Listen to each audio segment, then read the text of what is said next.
The day the Delver came, I stood staring up at the stars. Even after all these months, I wasn't accustomed to living in the sky. I'd grown up underground, in a cavern so deep it took hours to reach the surface.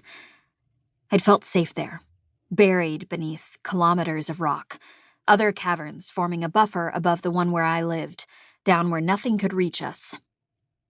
Now everyone called me FM, but my parents named me Freya, after the warrior goddess of my ancient heritage. I was never much of a warrior. Everyone expected I'd taken the pilot's test and hoped that I'd graduate. But after that, I surprised everyone by continuing to fly. As a full pilot, I could have had any job I wanted in the safety of the caverns. Yet I'd chosen to move from the surface of the planet, open and foreign and exposed, up to one of the enormous platforms that orbited above it, sheltering the surface from the sky. My father had taken to saying I was sky sick, but it was the opposite. The sky terrified me. It was so big and wide I could fall into it and be swallowed up.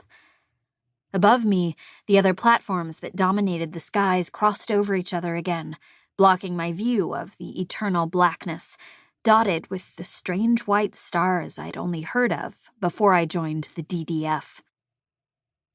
My alarm went off, the beeping alert from my radio that my flight was scheduled for immediate takeoff. It was normal for flights to be called up at random. I'd been responding to sirens at a moment's notice since my first day as a cadet. But today, half of my flight was missing. The rest of us had assumed this would afford us some unofficial R&R, while our flight leader, Jorgen, was planetside. Surely we'd be called up last. Apparently we'd guessed wrong. When I reached the landing bay, I immediately understood why. It wasn't only our flight that had been called up. Every fighter was readied, the maintenance crew working their way through pre-flight checks at double speed, while pilots ran for their ships and jumped into their cockpits. I looked for the rest of my flight. Without a flight leader, we couldn't take off until we knew who was in command. There were 4 other members of my flight currently in residence on Platform Prime. Kimmelin, who was part of my original flight, and our 3 newer members, Sadie, T-Stall, and Catnip. Ned and Arturo were planetside with Jorgen, so Kimmelin and I were the most likely to be given command. But I didn't want it, and I knew Kimmelin didn't either. I didn't see any of my flightmates at the moment, but my friend Lizard from Nightmare Flight waved at me from the open hatch of her cockpit.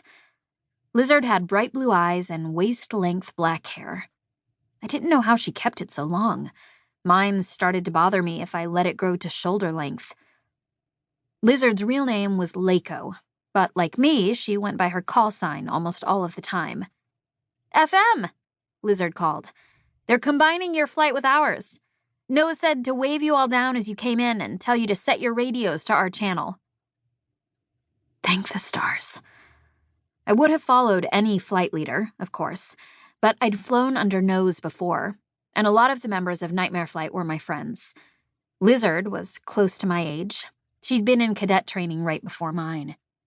The sophomore class tended to be hard on the newest pilots, but Skyward Flight was something of a legend thanks to our flightmate Spin, which earned us respect most newly minted pilots could only dream of. Any idea what's happening? I asked Lizard. No clue, she said, but Nose is already in the air. We'd better get up there. Thanks, Lizard, I said.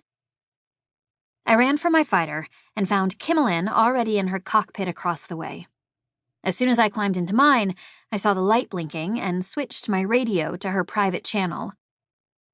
FM, Kimmelin said as I readied my fighter. Do you know what's going on? No idea, I said. An attack of some kind? We often dealt with small groups of Krell fighters, though only a really massive attack would justify calling us all up at once. I don't know either, Kimmelin said, but I just saw Spin. She's back. She's back. She's back. She's back.